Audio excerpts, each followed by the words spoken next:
Hey everyone, I hope you like this video. Do subscribe and like, comment and share. তো আজ যে ভিডিওটা দেখছো সেটা দেখছো তোমরা লিচুর বাগানের বিটিএসটার উদ্দেশ্য হচ্ছে একমাত্রই যেটা তোমাদেরকে দেখানো যে আমরা কতটা পরিশ্রম করি আর কিভাবে পরিশ্রমটা করি। প্রত্যেকটা কন্টেন্ট ক্রিয়েটার চেষ্টা করে তাদের নিজেদের বেস্ট দেওয়া, তো আমরাও চেষ্টা করি যে আমাদের যে বেস্ট সেটা আমরা ভিডিওতে তুলে ধরার চেষ্টা করছি।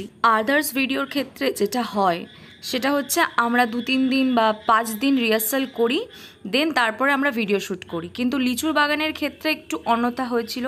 আমরা একদিনের মধ্যে ডিসাইড করে নিয়েছিলাম যে আজকে রিহার্সাল করে আমরা কালকে এই ভিডিওটা পুরোটা নামিয়ে দেবো। তো তোমরা ভাববে যে এত কথা আমি কেন বলছি, তার একটাই কারণ হচ্ছে আমরা ভিডিওটা শ্যুট করার আগের দিনকারই প্র্যাকটিস করেছিলাম এবং সেটা 1-2 ঘন্টার জন্য তার পরের দিনকারই আমরা ভিডিওটা করেছি। ভিডিওতে যদি 100% কমেন্ট হয়ে থাকে তো সেখানে 100%-এর মধ্যে 99% লোকেরা পজিটিভ কমেন্ট করেছে, আর তার মধ্যে 1% লোকেরা শুধু বডি শেমিংই করে গেছে। তো তাদের উদ্দেশ্যে একটাই কথা বলার যে শুধু খেলে পরেই মোটা হয় না, একটা মেডিকেল ইস্যু থাকে, আর মেডিসিনের যে রিয়াকশন সেটা চটজলদি যায় না, যেতে একটু টাইম লাগে। এতটা অবধি ঠিক ছিল, কিন্তু পার্সোনালি বলা বা পার্সোনালি অ্যাটাক করাটা খুবই বাজে। কিছু কিছু মানুষ আছে যারা, আমি জানি না তারা মানুষের পেট থেকে হয়েছে না কোথা থেকে এসছে, আই ডোন্ট নো, কিন্তু তারা উল্টোপাল্টা বলতে পারলে বাঁচে।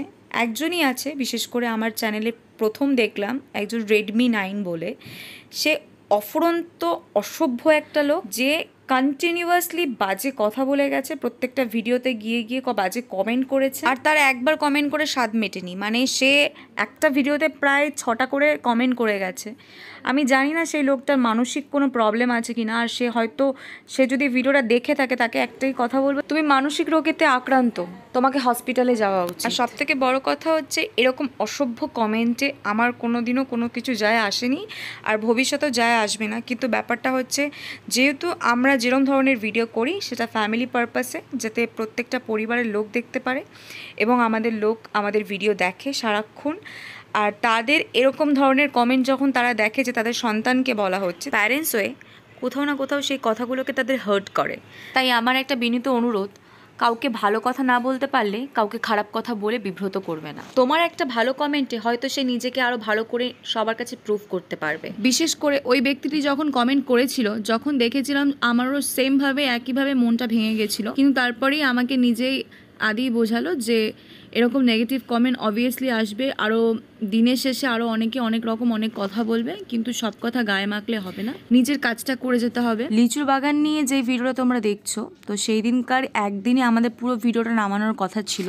3টে ড্রেস আমাদের চেঞ্জ করার, আর আমরা 3টে ড্রেসই চেঞ্জ করেছি। ভিডিওটা করতে করতে প্রায় সকাল 6:30 বেজে গেছিলো, মানে আমরা রাত 1টা থেকে কাজ করেছি, ভিডিও করা শুরু করেছিলাম, সকাল 6:30 বেজে গেছিলো আমাদের ভিডিওটা করতে। সব থেকে ফানি মুমেন্ট এটা হয়েছিল যে 3rd নাম্বারের যে ড্রেস আপটা ছিল সেটা আমি পুরোপুরি স্কিপ করে গেছি, মানে আমার মাথায় নেই যে 3rd নাম্বারের কোনো সিন সেখানে শ্যুট হবে বলে।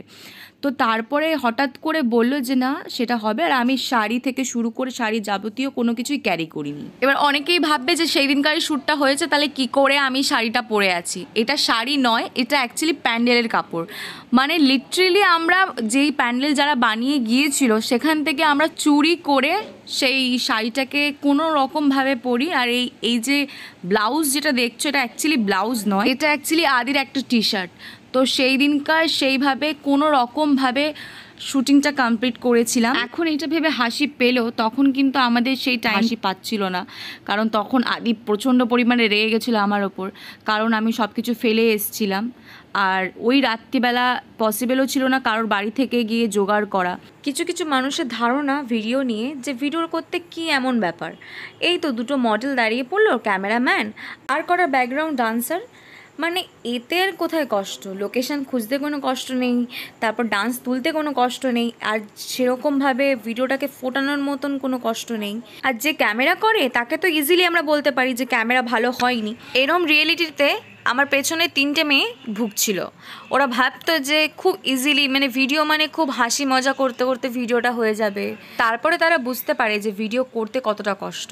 তো তোমাদেরকে একটাই অনুরোধ যে যারা যারা তোমরা আমাদেরকে পজিটিভ কমেন্ট করছো তাদেরকে অসংখ্য ধন্যবাদ। আমরা জানি যে তোমরা আমাদের পাশে আগেও ছিলে, এখনও আছো, আর আশা করি আরও সামনে থাকবে। আমরা ভালো ভালো প্রজেক্ট করব। আমার একটাই বিনীত অনুরোধ যে তোমরা এইভাবে আমাদেরকে সাপোর্ট করো এবং আমাদের পাশে থেকো। প্রত্যেকটা প্রজেক্টে আমাদেরকে এইভাবে ভালোবাসা দাও।